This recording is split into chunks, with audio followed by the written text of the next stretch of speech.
I've known many great men in my life, but only one Colossus. A king isn't born, he's made.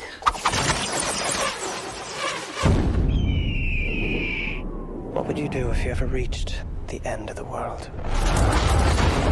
Never will there be an Alexander like you. Alexander the Great.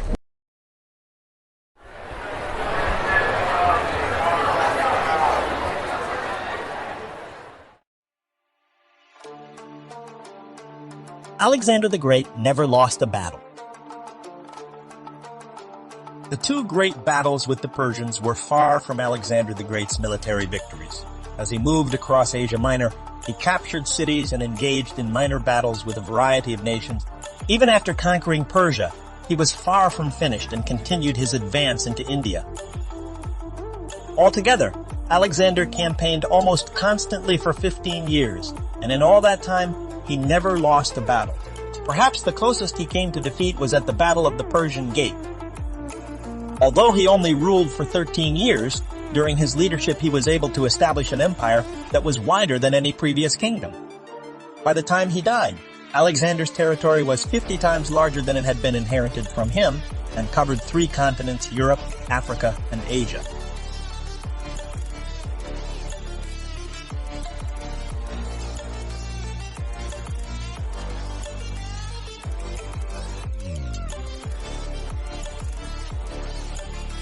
Education of Alexander the Great. Alexander received his earliest education under the austere tutelage of his relative Leonidas of Epirus. Leonidas, who has been hired by King Philip to teach Alexander mathematics, horseback riding, and archery, struggles to control his rebellious student.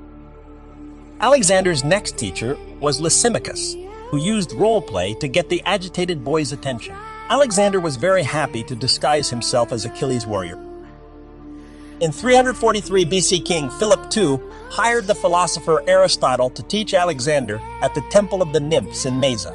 For 3 years, Aristotle taught Alexander and several of his friends philosophy, poetry, drama, science, and politics.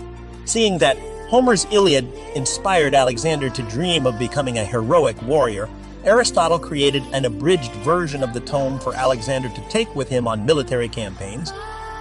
Alexander completed his education at Mesa in 340 BC. A year later, while still a teenager, he joined the army and started his first military expedition against the Thracian tribes. In 338 BC, Alexander took over the escort cavalry and helped his father defeat the Athenian and Theban armies at Chaeronea. Alexander the Great predicted his death. One of the last global campaigns in Alexander the Great's life ended with the conquest of Persia. According to legend, soon after the new ruler installed himself on the throne of the ancient state, Alexander the Great discovered a talking tree with 2 heads, where each tree foretells to him death in a foreign land where a stranger shall stand. The prediction came true. Soon, Alexander the Great died in Babylon. In 323 BC, Alexander the Great fell ill after downing a bowl of wine at a party. 2 weeks later, the 32-year-old ruler died. Given that Alexander's father had been killed by his own bodyguards, suspicion of the young king's death fell on those around him, especially General Antipater and Antipater's son Cassander. After Alexander the Great's death, Cassander ultimately ordered the killing of Alexander's wife and son. But in another theory, scholars and doctors suggest that Alexander may have suffered from the neurological disorder Guillain-Barré syndrome. Within a year of Alexander's death, his army and empire had broken up into many warring factions. Alexander's body was then returned to Alexandria and laid in a golden casket filled with honey.